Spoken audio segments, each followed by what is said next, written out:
Hi guys, my name's Seb Tudor, I'm the man on the Silver Mountain, and welcome back to another Warframe lore video.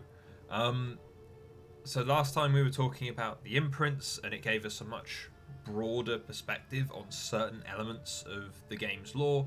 We've talked about Ballas and stuff that he's basically already told us about the Warframes and stuff like that. Operator, The next thing that I actually want to... what are you thinking about? Shut up, Ordis. The next thing that I actually want to get into is some of the stuff that's in the Codex, some of the other stuff. I mentioned about doing one about the Unum and about Kuva, but one of the ones that I want to go through first is just the lore that is on certain Warframe entries. Now, if I remember correctly, it's we've got Excalibur, Mag, Ember, and Rhino Prime. Yeah. That all have this lore on. I don't think any of the others do. I might have a quick check at the end after we've been through these others, just to be 100% sure. Now, there have been people who have been going, we're not sure how canon these are anymore. These seem to have been written a long time in the past to one extent or another, and so how valid they are now is kind of up in the air. My opinion is that if they're in the game, then they're lore. If they're in the game, then and they haven't been altered or changed or shifted or moved or anything like that, then they have, at the very least, some bearing on stuff. We can look at where the sources are, we can look at who's saying it. As said, we've got an awful lot of really unreliable narrators in this game, from the Lotus, who, whilst one of our potentially most major allies, hugely unreliable narrator. Hun Hao, who has no reason to lie to us on various things, is very split off and unaware of certain elements, even from the time that he was active in. The Stalker is crazy. Ballas in direct conversation, probably completely unreliable. In the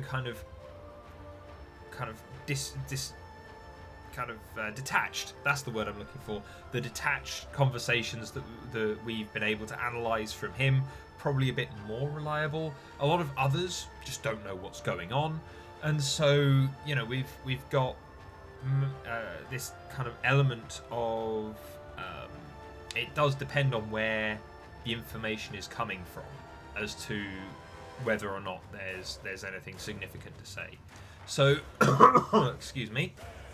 Let's jump into this at the beginning with Excalibur Prime. He was the first Warframe, or first Prime Warframe, at any rate, because he was the Founders Pack Warframe, which is why I've got hold of him. But his lore, the Sentients had won. They had turned our weapons, our technology against us. The more advanced we became, the greater our losses. The war was over unless we found a new way. In our desperation, we turned to the void, the blinding night, the hell space where our science and reason failed. We took the twisted few that had returned from that place, we built a frame around them, a conduit of their affliction. Gave them the weapons of the old ways, gun and blade, a new warrior, a new code was born. These rejects, these Tenno, became our saviors, warrior gods cast in steel and fury, striking our enemies in a way they could never comprehend. Excalibur was the first. Orokin Warframe archives. So, seemingly the Orokin archives that suggest that that this has come from. Part of me's like, the way it's written sounds like a PR piece, you know, and it could very well be. We already heard Ballas pitching to people, seemingly the Emperors, about the Warframes prior. So, you know, it could be that. But the interesting things to take away is that the Sentients had, as we've already said, it would have taken the Sentients a long time to get to where they were going, and then and almost as long to come back. You know, even though like Hun Hao and Natar and all those guys that did come back, the Eidolon as well, potentially, considering some other stuff we find out about him, and we'll get onto that with the Plains of Eidolon. But, like, they jumped through the void to get back to the origin system to attack. And it's like, considering that's very much what seems to have happened, that's still going to have taken them a long time to get from point A to point B, and then sort everything out, and then come back. So the sentience, there was a long time beforehand. Then the sentience attacked, and it was raw, it was bloody, it was horrible, huge losses. The sentients were winning because whenever the Orokin pitched a new technology, a new neural sentry type thing to allow them to control, new weapons that potentially more high tech and kind of lacking in just punch. You know, they would be radiation based, or they would be some other kind of status effect. The more that they did, the greater their losses were, because the sentients would adapt to it. They'd potentially incorporate certain elements of the technology. If you look at the Corpus engines and you look at the kind of thrusters on sentient ships and things, there seems to be some level of similarity between the advances made in Orokin tech that is now being used or refitted and reworked by the Corpus. Shush, Lotus. There seem to be levels and kind of similarities between those to suggest that maybe the sentients had been picking up the tech and enhancing themselves with it, kind of developing, adapting, continuing to grow until they felt that they were ready to come back and try and just wipe the Orokin out entirely. And so the war was over unless they found a new way, and then that was, we've seen all of the dialogue and other bits and pieces from Ballas in regards to, oh, well, now we are going to turn towards the Tenno and we're going to build these things around them in various ways. But here, it literally, the way it's suggested, because it's a PR piece seemingly, it sounds like they wanted, you know, the Tenno were here, sure, but they weren't referenced directly. It was suggested that whatever was inside these suits were the Tenno, so that they would be taken seriously, they'd be treated reverently. They were warrior gods cast in steel and fury. And there's that. The next thing is that saying Excalibur was the first. I mean, it makes sense, right? Ballas doesn't know what he's doing at this point. Him and his Warframe development posse don't know exactly how they're managing stuff or how they're working with stuff yet. And we know that the Warframes, to an extent, with transference, were at least in part being developed side by side with some of the other stuff that was going on, because, you know, you've got elements of it in regards to the stuff with Sylvanas and Titania that we'll get into at some point, I'm sure, into talking about at length. But in regards to that, there were elements of the Warframes and the things being developed alongside what was happening to the Tenno and what happened to Margulis and all that kind of thing. So it's an interesting thing. Side note, though, as well, because certain places around have Hayden Tenno's name written in the Orokin script. And it seems to be just an Easter egg, but considering that it's kind of like, yes, he was arguably the first Tenno, like, part of me wonders, well, maybe what if it's just as simple as, you know, the sacrifice that we have been made aware of seems to be the sacrifice of whatever creatures whatever humans that were grown and developed to specifically be infected with technocyte and thrown into these suits. As basically their main system for the Tenno's minds to inhabit through the somatic link. It's kind of a, what if it was just the first prime kind of Excalibur Warframe, which again, in terms of theming, makes sense. They've literally gone, oh, well, we need to give them guns and swords, so why not just make a Warframe who's, you know, let's try this out and throw in swords first. Let's make that a focus for this Warframe. But it's like, what if it's just that whoever was put inside the first Excalibur Warframe was just called Hayden, rather? You know, And I want to get into some of the deluxe skins as well, just as a side note, in regards to this element of story. But because each one of those seems to tell its own story and suggest the place of each Warframe in Orokin society, that's kind of confirmed by other places as well, but we'll get into that in another video. Anyway, the next one up, Mag Prime. So, Warframe Archive debrief excerpt. We sat strapped in, safeties off, waiting for the punch. The punch being the point where they jump through the void with a rail. Waiting for death. Through my filthy porthole, I saw stars among the outlines of the other splinter ships queuing for the solar rail. It would soon grip us with an incomprehensible power and cast us through the void into the mouth of our enemy. I watched the ships one by one bending and gone, each crammed with zero-tech soldiers sucking stale air, white-knuckling their percussion rifles. Each filled with the desperation that comes from extinction. Our ship would be the last to cross the gap. Our ship had special cargo. It was essentially empty, just 10 men, like me, strapped in with the best zero-tech suits and weapons the Empire could build. And it stood in the aisle, a slender and eyeless metal form, a tenno inside its warframe. Vaguely human, vaguely feminine, with this armor or some ornate carapace for the monster that lived inside. Oh, was this armor or some ornate carapace for the monster that lived inside? I strained against the harness as the ship yawed for final approach. I could see the tenno standing there freely, solemn and gold gleaming, oblivious to the inertial force. I had been, until then, a tenno denier.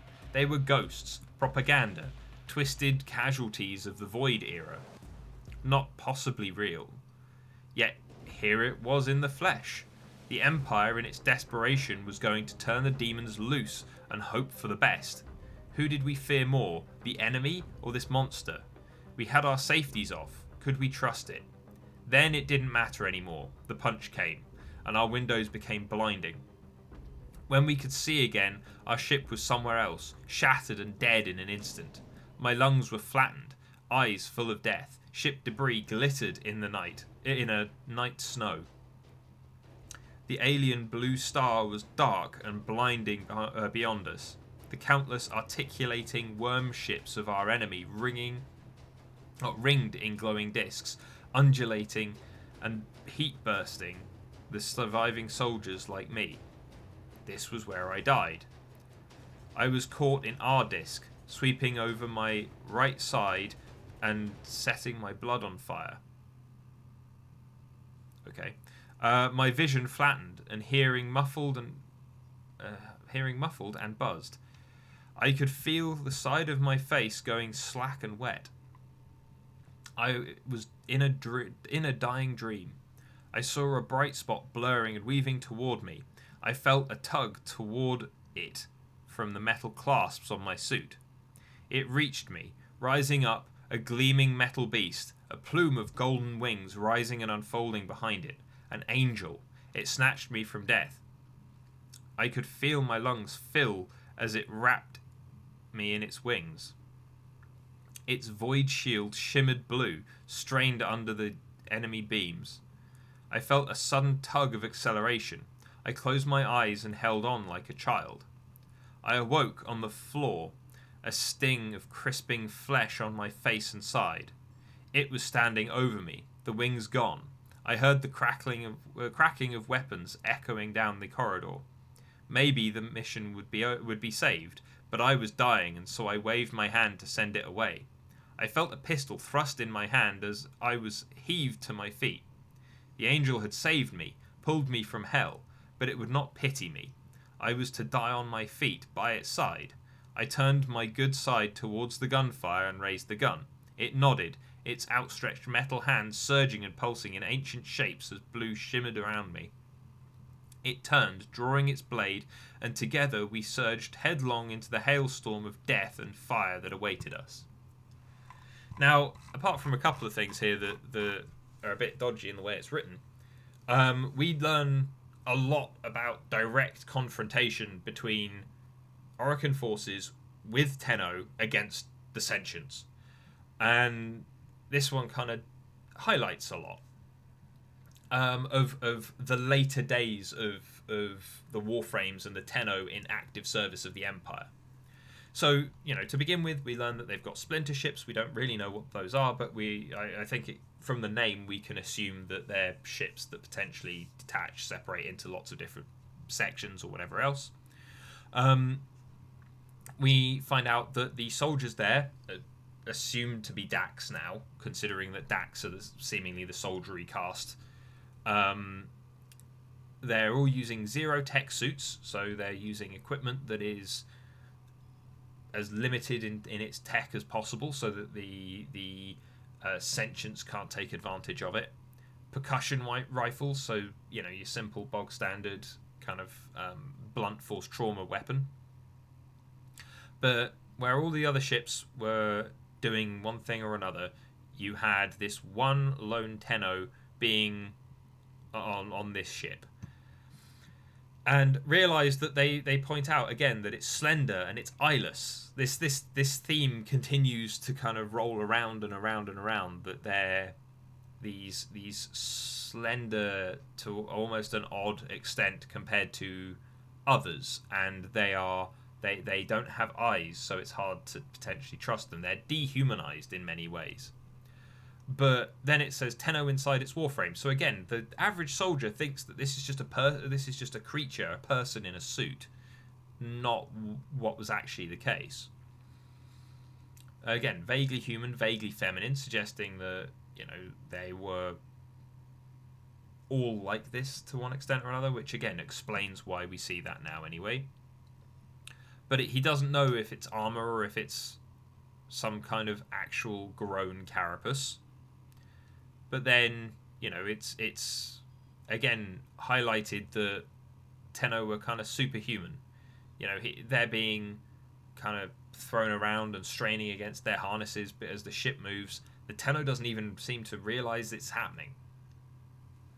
I mean, in part, it could be because it's a mag and it's magnetized itself to the ship's plating, but that shouldn't stop it from swaying. It's just a suggestion that it's just not a thing. But then we learn a little more about how the other stuff has been, how the Tenno and how the stuff around them has been perceived. So there are probably kind of whispers of the things that came back from the void, the Zariman 10-0 that came back with, and no one really necessarily knew what was aboard. They didn't know that it was children aboard. They just knew that there were survivors. And this guy's gone, look, the Void era was seemingly a long time ago by this point, and he's gone, I didn't believe that they were real. They said there were survivors, and there might have been, but Tenno, really? These powerful, like, void devils that have come back? Really? And he goes, look, they were just ghosts. They were propaganda. They were a twist on the casualties of the void. And they couldn't possibly be real, but here you go, here they are. But again, even now, the Empire, in their desperation, was going to turn the demons loose and hope for the best. So it's like, yeah, the common soldier realizes how desperate the situation is, but even there, like, these creatures, how can we trust them? They're demonic, they're evil. The void is a hell space, and these individuals came from there. Very much the opinion that Ballas held, and kind of holds throughout the entirety of the dialogue that we examined before. So again, culture comes from top and goes down. So we can see where these attitudes are coming from, and how they're kind of trickling down. But yeah, then they jump through and they instantly enter conflict. They instantly enter battle, and the ship gets wrecked. But this is where his perception changes. Suddenly, Mag, assuming that the wings that they're talking about here are an arc wing, just comes out, and this also explains how we are arguably able to breathe in space with the Archwing. It seems that it's not just providing us atmosphere, it's creating a little environment around us, a little, like, this guy starts being able to breathe again as it's grabbed by this Warframe on its Archwing. But then it's like, I don't know where they've ended up, whether it's on another ship that was too big just to get wiped out like the ship that they were on before, or whether they're actually inside a sentient ship. It's hard to tell. It doesn't sound like, with an undulating kind of serpentine form that's described for the countless articulating worm ships of our enemy, ringed in glowing discs, undulating and heat bursting the surviving soldiers like me. Like, it doesn't sound like they're necessarily they're just really big sentients potentially. It doesn't sound like they've necessarily got space inside them. But then again, saying that, we also see when Hun Hao is talking to the Stalker in the second dream, that doesn't look like a plain Orokin ruin. It looks like it could be inside what is effectively Hun Hao. So, there's that. So, we don't know where this guy's waking up and stuff. But there are other survivors. They're all still fighting. But the thing that stands out to me here is that the Tenno, in whatever capacity, whether they've been sent to sleep and this is all a waking dream, as it kind of was early on when we didn't even know what we were, and all that kind of thing, they have adopted the role of leader and symbol. So you've got, this guy now sees his savior as an angel, but then it's like, yeah, but they've still got a job to do. And they make a point of doing it. And this is where, like, part of me kind of goes, okay, so the Tenno are experimented on. And they go and they act and they look to protect the people. But the thing is, then, at the very last moment, according to the most accepted form of the narrative so far, they win the war, and then even though they have been protecting the people, they have been doing well, they have been, they've won this war, they've become respected, they've taken on a role in Orokin society, they are being recognized by the emperors and the executors, and then they turn on all of them? Wipe them out entirely? Like, so much more hardship was caused after the end of the sentient conflict, the old war, when they went there and once the emperors were destroyed and the empire collapsed, thousands and thousands of lives lost to Grineer, like, gathering up and wiping out as many people as they could across the system to gain dominance and stuff like that. It's a little confusing that you've got someone that is a creature that is actively making a point of serving the Empire, of doing, of protecting people, saving people, what we're doing in the game right now. And yet then we lashed out and we wiped them all out. Again, I think that there's more to Lotus and the Warframes and the betrayal that doesn't involve the Tenno than it actually involves the Tenno. So, and I feel like this is kind of indicative of it, but again, this is fairly old. It could have changed. It could be kind of an idea that they had at one point that there are lots of traces of, which is why I'm potentially seeing more of it, rather than it actually still being there. But anyway, this is the Ember Prime one, and this one has... Tenno. Go away. Mission alert available. Check navigation. Shh. But this is one that goes right back to like way before everything. Yeah, this one goes right back to when the Zariman 10-0 first comes out of the void again, which with the Rel quest and with some of the other stuff that's been going on, we have now, and some of the comics as well, which I'll go through at some point, we've now seen, like, to a degree, what went down. But this is what happened after all of that went down on the ship, and it came back into real space with the Orokin collecting the vessel. So 3 figures waited behind a simple table, their attention on a single chair bathed in light. An old woman's voice from the shadow, "Send her in." Across from the security officer, stern and plain, "Open the door." The outline of a young woman appeared at the door. She hesitated, but only for an instant, then crossed the room and sat.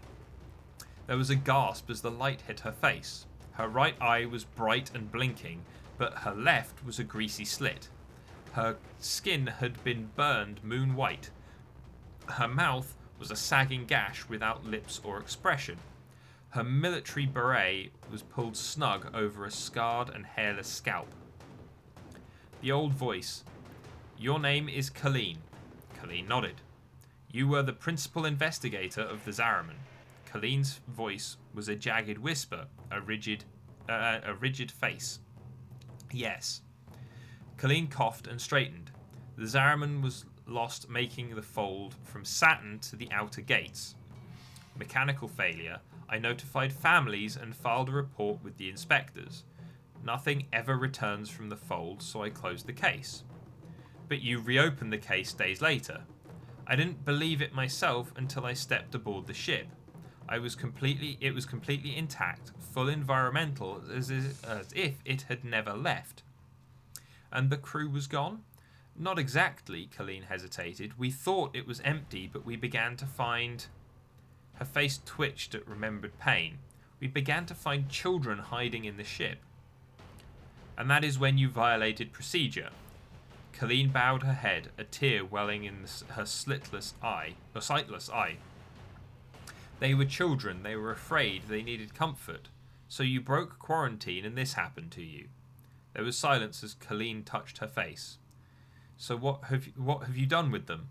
The old woman gestured for the officer to take Colleen away. The meeting was over. When Colleen reached the door, she twisted out of his grip and shot back. Why would you do that? Why would you put children on a military ship? We didn't. That would violate procedure. So here we've got the investigator coming back, or rather you've got this incident that's happened and now an inquiry is being held. So you've got 3 figures who are waiting, some kind of higher up to one extent or another, and you've got an old woman who's talking to an operative who was seemingly horribly hurt. And now this kind of links in to how also the Tenno inadvertently blinded Margulis. And lots of people have been going, oh, well, is Colleen Margulis? No, they're not, because it says here that she's got damage across her head, across the side of her face, and everything else. More recently as well, it says that she's been burned hairless and scarred. We know that potentially the only place that Margulis could have scars is on the upper side of her face. We've seen when Ballast came to get her in the Apostasy prologue that when she took off her helmet and dropped it for us to find, she had a full head of hair. And so as a result, for the most part, we can be fairly certain that Colleen and Margulis are not the same. But she has been absolutely horribly burned, seemingly, which again is probably why this is related to Ember. But she's gone on to so the situation that transpired overall was the Zariman was lost. It went into the fold. I jumped into the void to make a quick journey between Saturn and the outer gates. So kind of Saturn and Sedna, I guess. Or is it Pluto that has outer terminus on it? I can't remember. But either way, it jumped kind of halfway across the origin system. And they found that there was a mechanical failure. Fairly straightforward. And so she notified the families and filed the reports, and there was nothing else really returns from the fold. So she didn't have to worry about it. She just closed the case. And then they're going, okay, fine. So you found out the ship came back. You felt it was probably a wreck, and so on. It had been reported that it was mechanical failure, so you let it slide. You let it go, and it was just an open shut case. And she's like, yeah, that's basically what happened. And then they go, but then you reopen the case days later. Why? And she's gone, well, I didn't believe it because it was odd. I had to reopen the case because I actually went and stood on the ship. It was completely intact, no mechanical failures. All of the environmental systems were working, and it was brand spanking new. But the crew was gone, and we now know that something happened between all of the adults going nuts and coming after us surviving and using void powers seemingly that we just taken on to defeat them. But then, the ship was in a bad state. We know that we were breathing stale air, that there were horrible smells and things like that. So seemingly whatever it was that solidified our void powers, the man in the wall as it's been dubbed at the moment, whatever did that to the Tenno to change them into the void energy conduit type individuals that they are at the moment, also fixed the ship, made it brand new, made it great, and all was good. However, then Colleen goes, well, we found children hiding in the ship. Apparently, from figures that were released not so long ago, about 30 odd million of us, 38, I think it was 37, 38 million children on this ship, on this one vehicle, which again could have been an absolutely huge ship. It says it's a military ship. We don't know what sort, so it could be huge. And also, all of the Orokin ships that we come across seem to be massive. We've got a lot of stuff out there to suggest that all of these ships are absolutely ginormous. We don't have measurements on them, so it's hard to tell. But flying around them in an Arkwing, not Orokin ones, but Corpus and Grineer ones, and stuff like that, they're all very large ships. So, there's that. And then she goes, okay, well, that's when you violated procedure. And she goes, they were children. I was being compassionate. And then they're like, yeah, but you broke quarantine. You didn't go and lock it down. You didn't remove yourself from the situation and go to investigate, whatever else. Then she goes, what have you done with them? And we know what happens to us. We get carted off. We get kind of dealt with by Margulis and Ballas and all of that jazz that eventually ends up with Margulis getting wiped out. Ballas taking control of us, turning us into a weapon, kind of warrior god servants of the Orokin Empire, and then so on and so forth. But the thing that stands out is that, why would you do that? Why would you put children on a military ship? And she says, we didn't. That would violate procedure. So, in theory, these military higher-ups overseeing the investigation, all that kind of thing, it's a military ship. But there were a whole load of children aboard? Who put us there? Why were we there? Was it a case of our parents trying to steal the ship to get us from Saturn to the outer terminus, from the outer terminus to a different system for a better life further away? Or was it something else? Or was it something that this is all Ballas' scheme from the very beginning? Has Ballas known more than he's let on? We've seen him do that a couple of times in a way that we can analyze because we've been kind of third party to the events that have been going on, as per the Perrin-Toll stuff, as per some of his comments prior that we analyzed in the very beginning. So it's interesting to see this particular comment because it's like, why would you put that many children, or 30-something million of us, onto a military ship? There shouldn't be children on a military ship. That's surely the thing. But we know that it wasn't just children, it was families, because our parents were on board. So there are that creates a lot of questions. It's something that we're going to have to hopefully find out more about as we go forward, especially when we're learning more about the ways that the Warframes were designed, how Natar and Margulis come together to make Lotus. More about Ballas's schemes, more about the Man in the Wall, more about the Zariman 10-0, more about what happened even before that. Hopefully this stuff is all going to start coming out. And I'm looking forward to it, because that's a really big question there. Why were we even there in the first place? But hey ho. Right, Rhino Prime. Now this one's fun and interesting to me. So, red lights flashing on stark white walls. Davis is running ahead of me, dropping his notes. We're running for our lives. The fear gives me a strange perspective. I'm out of my body. I've forgotten how I got here. I don't recognize this place. Davis and I slam pinned against a cell door, and he shouts at me. I give him a dumb look. I can't hear him, the sirens, anything, only the muffled throb of terror in my head. I turn away from Davis down the hall and see it, the hulking mass, flickering red, glinting like steel and fresh blood. Its skin changes, flowing like mercury when I'm blinded by a sudden muzzle flash. They do no good. The beast surges forward, and the security men become crimson mist and gore. I'm a statue, a cornered animal. A gate opens inside me and recognition floods in.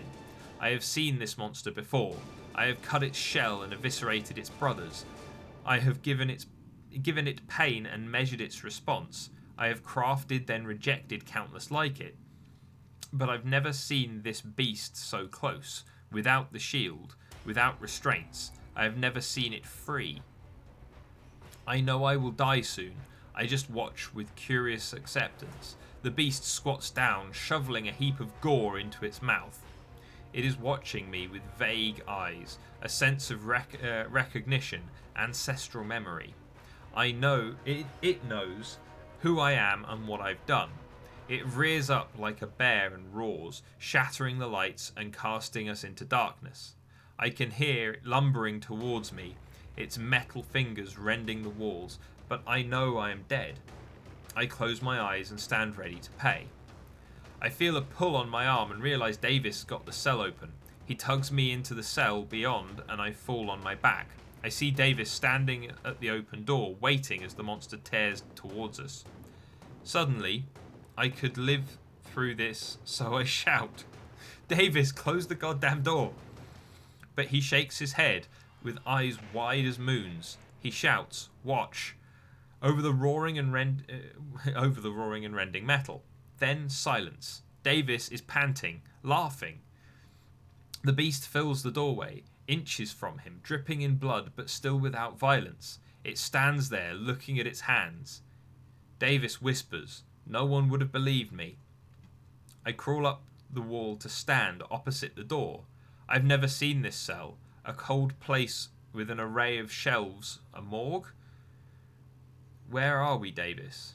This is where they keep them, the ones from Zariman. I'm thrown. What was the Zariman? The ship that never returned? Davis, what's going on? Davis turns to me, a smile forming. What's going on is... He turns back to the beast, now silent and calm. Big fat promotions. So this is from seemingly when they first started to develop the Warframes. In particular, the individual that's running towards them is Rhino. And this lends credence to what I've been saying in regards to Ballas's lines from the Sacrifice trailer, where he is talking to someone who is sacrificing themselves to become a Warframe.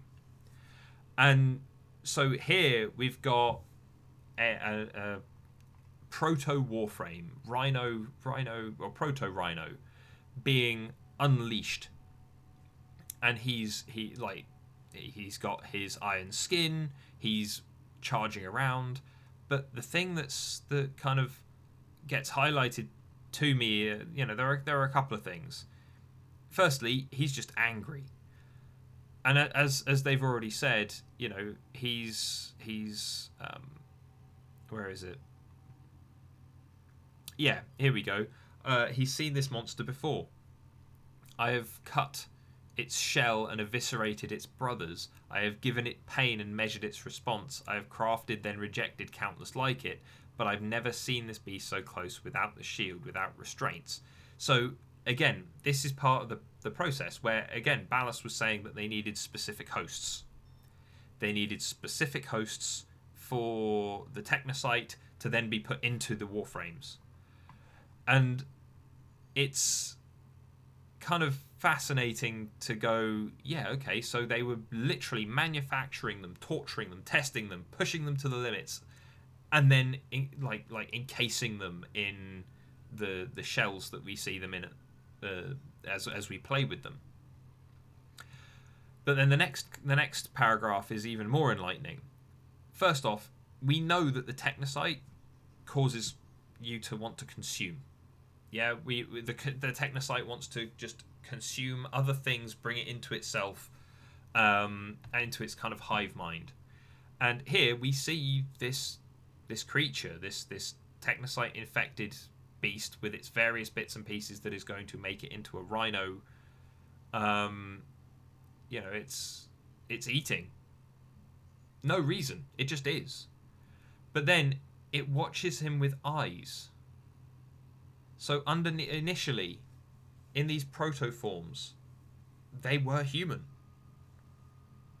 For all the slender, eyeless talk in regards to what the Warframes are and so on, this thing has eyes, and it understands its surroundings. It sees what's going on. And it doesn't seem to be particularly fond of these people who have tortured it and caused problems and things like that. But also, Ancestral Memory. This is just another clone. But it's remembering... They seem to be suggesting here that there's an element of genetic memory in all of this. And that's reinforced later on. And I feel like we're getting a hint of one of the elements that went into creating the individuals that were then infected from this genetic memory element of it that is maybe present just due to how perfect the cloning process is that they're employing.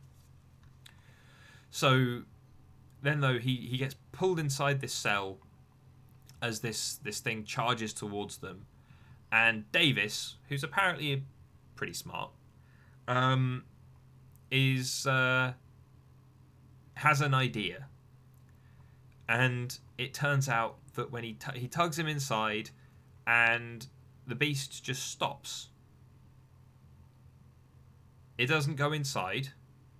And there's something that we have seen time and time again. We've seen Warframes just stand and look at their hands. We've seen the Tenno do it. It's that thing that we do when we're like, oh my god, what have I just done? We see the Stalker stop and look down at his hand. New alert mark and on go, navigation, Tenno. Go away, Lotus. When he's kind of coming to the realization that we're actually a child controlling the suit. He didn't even know we were children because he was a low guardian. He's infected himself and put himself inside a Warframe. He's gone straight from point A to point B. And that's probably one of the reasons why he's completely fucking nuts. But here we've got, just looking down at itself. It's that continually repeated pattern that we see going on in our behaviour as Tenno, as both operators and when we're in our Warframes. When we're controlling the Warframes. But then he's just stopped. And then they're like, well, what the hell is this place? An array of shelves on the walls. Like, is it have we seen that before? Possibly. You can look at the various Grenier kind of beds and things like that to see that they're just flat panels on walls. Same with the corpus even. So it could very well be that this was where we were sedated and put. Yeah? And so he's going, yeah, well, this is where they kept the ones from the Zariman. This is where they just kept them. The kids. This is where they kept the kids. And so he's going, yeah, okay, so we've got Ancestral Memory, and this thing is stopped. like averse to entering or suddenly aware of itself more when interacting with a place that it probably shouldn't have memories of in regards to the Zariman, considering we now know that the Warframes and the Tenno are separate entities. Unless there were elements of us, of the operators, genetically speaking, that were taken and cultivated and put into the kind of Warframe hosts, I guess, the people that would be turned into Warframes, the people that would be sacrificed to create them. And so it's interesting to think that would have been a thing that they had done. So somewhere we've got potentially, and this is speculation as well, but potentially we've got Tenno operators who were, to an extent, genetically responsible for the creation of certain Warframes. Like, it's always kind of been, it's kind of stood out to me that, yeah, the blinding white void energy that we unleash can be tuned one way or the other. But obviously some people are inclined towards certain Warframes over others, you know, and whether that's, and all of these powers have to be derived from what we can do from the using void energy. So potentially the expression of these abilities, like with Rhino, where it's all quite physical, yeah, it's extra endurance, it's the capacity to lunge and be physically dominating, physically powerful. It's a case of, well, yeah, there might be an operator out there that was the prototype for it in terms of the void element in the creature's powers. You know, there are lots of interesting elements that come out of this, and then obviously they just go, oh, well, we're going to get big promotions because we finally found out maybe how we can tune these guys down, keep these guys under control, so that then also the Tenno can tame them. You know, oh, well, we've used to create the Warframes. Originally, we were going to create the Warframes but not attach them to the Tenno. But then we found the only way that the Warframes could be properly controlled was by applying Tenno influence to them. You know, it's especially going to be interesting to see this in regards to Umbra, because Umbra have, you know, meaning darkness, shadow, whatever, that could very well mean, and I've taken it to mean, that those Warframes are from outside the Origin system, either in dark space or from other systems entirely, which then we're going to interact with. But that's going to be interesting because they have been potentially without Tenno control for a very long time. But obviously we're going to come back, and then does that mean that we're going to tune into them? Does that mean that they're going to willingly give up to us? Does that mean that they're going to fight us? You know, it's going to be interesting to see how that all interacts, considering that this seems to just be once it's interacted with that potential memory of either instinctive or otherwise of what happened to the children from the Zariman, the Warframe stopped, became more aware, became calm, was no longer violent against its targets, you know, became averse to moving into a space, regardless of how indestructible and like unstoppable it was. But anyway, I think that's all of them. I'm just going to quickly flick through the other primes and things just to double check that we've not missed anything. A lot of the more recent primes and things has been, you know, we've got their cinematic trailers, and so the cinematic trailers have contained kind of a lot of information for us on kind of from the ballast speeches that we've got. So I don't think there are any others beyond those,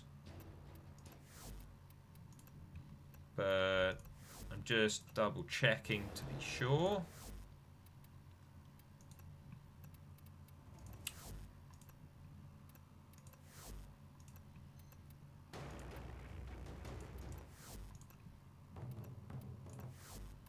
the Odinata Prime? No, okay. But again, actually, just looking at the Odinata Prime, like this plus the potential energy lights and things like that, you know, its energy color would be blue by default. So whatever else, it's got these look like wings. They've got the gold on it that we've talked about before. So you know, that was mentioned. So potentially, like a mag wearing this would look more angelic, shooting out of the void to someone who's suffocating. So you know, there's that. But otherwise, guys, that's kind of everything from the Prime Warframe lore. Like, there's obviously far more questions there than answers directly, but at least in regards to various points along the timeline, you know. So we see that, for instance, as soon as the Zariman comes back, we've got the situation with the investigator. As soon as then we move into the kind of development of the Warframes, we've got the situation with Davis and his unnamed narrator. Then moving forward again, we've got Excalibur being the very first that was designed and unleashed, arguably, and then towards the Old War period, when the Tenno and the Warframes are active, we've got that combat scene where they are perceived as, where the Tenno and the Warframes are perceived as one thing. They're perceived as devils, but then they are serving the Empire. They're looking after people. They're protecting things. They're joining the fight seemingly willingly and with focus and discipline rather than not, which again then throws a couple of things into question in regards to some of the other situations, like the betrayal that we've had referenced a lot anyway. But anyway, guys, I'd love to hear some of your thoughts. You know, you guys have pitched in, and thank you guys for some of the very kind comments in regards to some of these other videos that I've been doing more recently. But again, I'm interested to hear some of your thoughts about these, especially considering that these are quite old. You know, the last Warframe from this lot to be released was Rhino Prime, and that was still a long while ago, considering how many other primes and other additions to the game and reworks and other things have been added since then. So, you know, I'm interested to see and hear kind of if you guys even think these are admissible or not. But as said, I've got a whole load of other things that I'm going to cover, including stuff about the Unum, stuff about the other lore, breaking down other bits of dialogue and other bits from the Codex. So, you know, I'm interested to hear your thoughts on what you guys would like to see next, because as said, I've got stuff in the Codex, I've got stuff that I want to do in regards to the poem that you can get from the Grineer, about the Grineer Queens, stuff about the Unum, stuff about Kuva, the two sorts that we have referenced that are both very, very important, as well as some other bits and pieces as they roll out as well. So, you know, let me know which you'd like to take a look at next. I'll potentially not go exactly in that order, depending on potentially how much time I've got and what comes first, but I'll try and give you guys kind of what you would be most interested in some kind of decent order. But anyway, guys, thank you very much for watching, and I will see you in the video tomorrow. Take care. Thank you very much for watching, guys. If you enjoyed this video, then please drop us a like, share this video, and subscribe for more, and I'll see you in the video tomorrow. Take care.